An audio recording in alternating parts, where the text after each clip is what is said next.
Are landlords really the cause of generation rents misery, or is it the government? Look, the housing crisis in Britain is something I'm so passionate about because so many other social evils come out of it.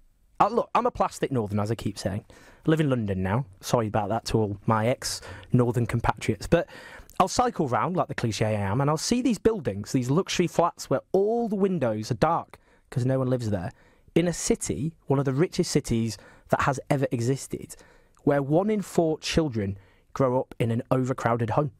And if you grow up in an overcrowded home, it inflicts damage on your mental health. You're more likely to suffer from anxiety, depression. You're more likely to have health conditions like asthma. Your educational attainment is damaged. And by damaging the potential of the next generation, we damage the potential of the country. And with that housing crisis, you feel those communities who feel that they're competing with each other for scarce resources. So they turn against each other, exploited by demagogues, where you end up with a country where people who are told by politicians they're playing by the rules and doing the right thing, they get up in the morning, they work hard, but they still can't afford a proper decent home of their own. They put off having a family because they worried they can't have the security for their kids. The idea of a home that they can buy is a fantastical notion, and because the council homes aren't built, they can't get those either. This is a rich country. We can afford, surely, to solve this crisis. It's willpower that's lacking, not money, not resources. All 13 stories high. And for years, around 15 years, residents say they've been complaining to the local council about cracks in the walls. Some of them so big you can put your hand through. One man described being able to pass money downstairs to the floor below. Now, for years, they've been raising these problems. It hasn't really been taken seriously. But after the Grenfell Tower fire, inspectors were sent in to check on the safety of these 4 buildings, and that's when they noticed a real problem with the gas supply. These buildings were built nearly 50 years ago. They're based on a similar design to a building which partially collapsed in 1968, killing 4 people after a gas explosion. And it looks like the safety issues which were raised then, the design flaws which needed to change, the structures which needed to be made more secure, may not have happened here, which means that for the last 50 years these buildings have been in danger. So yesterday, the residents of 242 flats got a letter through their front doors telling them that the gas supply is going to be switched off and they're going to have to be evacuated from their home. And yeah, like I checked the Guardian like periodically as you do, and I saw, oh look, it's my estate on the news. It said, which can never be a good thing. But that's the thing. I mean, especially in those sorts of areas. But no, I looked at it and I thought, oh, what's happened here? What's going on? And it's using words like evacuation and things like that. So I called my mum, and and she's no, I don't know what's going on. It's fine. I got home and there was nothing sort of from anyone else. It was reported on the news before I got the hand-delivered letter from the council the following morning, explaining the situation, using phrases like "don't worry" and "it will be fine" and so on. They never once used the word evacuation. They used the word decanting, which I find. Which, of course, normal people.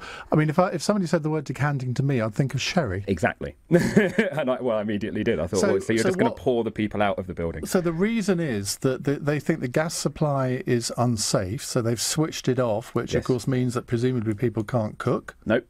So that's the thing. So we've been given hot plates, 2 hot plates, which, as I'm sure you can imagine, will cane the electric massively. The place is heated, like the water is heated, and the rooms are heated by a gas boiler.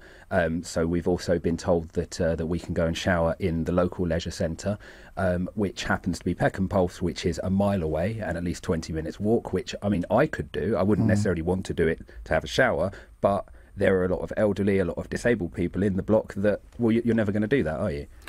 I was listening to the Deputy Leader of Southwark Council being interviewed on the radio this morning on this, and she seemed to sort of say, well, it's up to people to decide whether they want to leave or not. We're not going to put any pressure on them. But I suspect that had Grenfell not happened, this would be being handled in a very different way. And they're being ultra safety first, and you can understand that from their point of view.